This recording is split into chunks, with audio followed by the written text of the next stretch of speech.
Studio here at the Sheila Cavallaro Tech House, we have Senator Charles Fushillo. I want to welcome you to the program.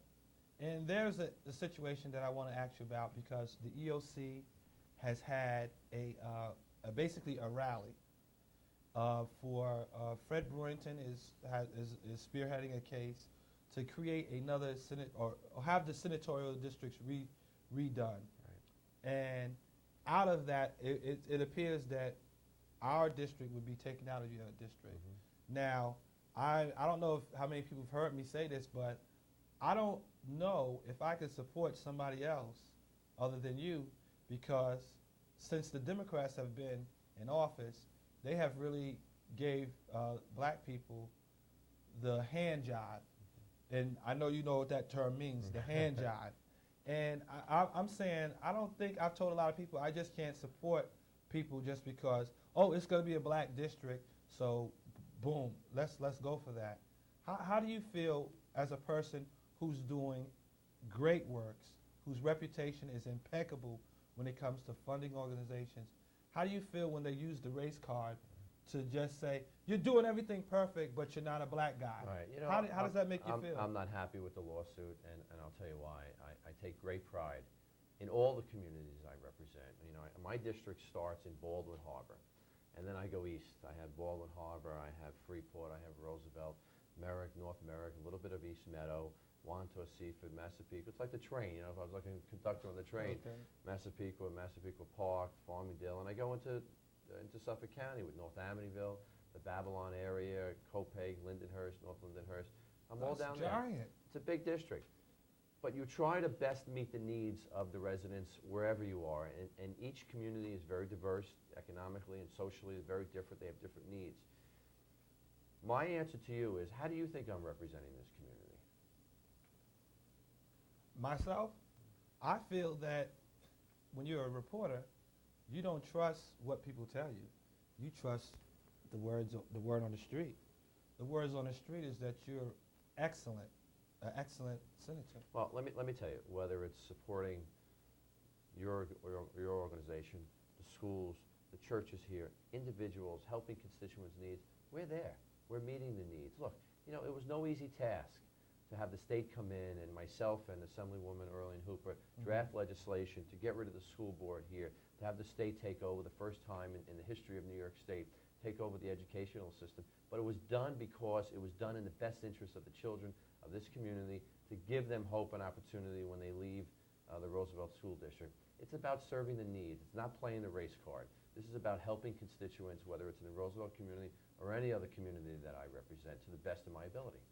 So you feel that that's kind of like reverse discrimination to say Well, that you know, I don't really want to get into that, Andreas. Okay. What I want to really talk about is I'm not happy that they're trying to break up the Senate districts and just create a minority district. I think I do a good job representing this community. I think I've delivered for the Roosevelt community, as I've tried for all other communities that I represent. You know, whether it's you or I who represent this district, we have a responsibility to serve the needs of the residents, and that's it. It's not because, you know, you and I are a different color or a different race or a different ethnic background or religious background. It's what we think we can do best for the residents and who could best determine those needs. Look, I've been in office almost 6 years now. What an honor it is for me to be a senator. It's a privilege. I never lose sight of that. But what the job is all about is about helping people. It's not about playing any race card or religious card or any other ethnic or diverse background. It's about helping people. End of story. Wow. Tell us about you. You're going to school to be a doctor. Tell us, a PhD here? What are you going after? I'm done with my educational system. I'm just completing. Actually, I got a couple more classes left from my master's. Okay. I gotta fit that in with raising 3 kids, my wife and I. Okay. But you know, I got to tell you something about my life. I have 3 children, a great wife. I'm blessed. Had a good upbringing. I grew up in Westbury. Had a very good upbringing. My father passed away a number of years ago. The worst thing in my life, not having my dad around. But prior to getting elected to the Senate, I worked in government, Nassau County government. I was the chief operating officer of a nonprofit agency, family service agency called EAC, the Education and Assistance Corporation. Right. And what that organization did, Andreas, is it opened my eyes to the needs I know. of our society. And it's given me, I think, a tremendous advantage in being in this job because of the programs we ran. We ran programs to get kids who didn't have their high school diploma get the GEDs. Women in jail, Job coming training home. programs, of course. I mean, you know, the work release programs that they have, job training programs, family service programs, child support programs, alternatives to incarceration programs to kids that have problems with drugs or alcohol. Rather than send them to jail, we want to get them off the drugs and alcohol, get them job training programs, make them productive citizens. This is what I did for 2 years. Now on the legislative end, I'm trying to write laws to further these programs to help the kids. That reminds me, I want to get one question in before we have to close out. NYPRIG had a protest this week on our show regarding the New York State $5.15 minimum wage. Right. Is there anything going on to try to get that in the Senate, trying to get that approved to the I think 675? Are they trying to get an increase on that? Historically, they've always waited for the federal government to up it. Okay.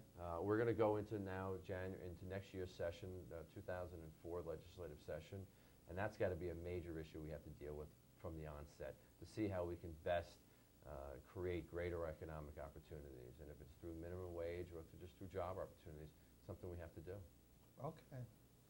Well, there you have it. We have another spoken message from Senator Charles Fushillo from Freeport, 30 Ocean Avenue.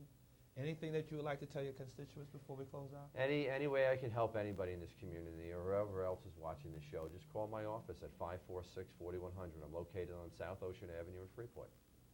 And may I say again, I would like to thank you for coming here to our studios. I'd like to thank you for your support for the jobs that you've helped us pay kids in the summer and for the training that we've been able to give people. I don't want to say the name of the software that we're training for free because the software company will sue us because they charge $5,000 to train people on that program. But we do it for free. Thanks again. Thanks for having me on. And congratulations on your masters. Thank you.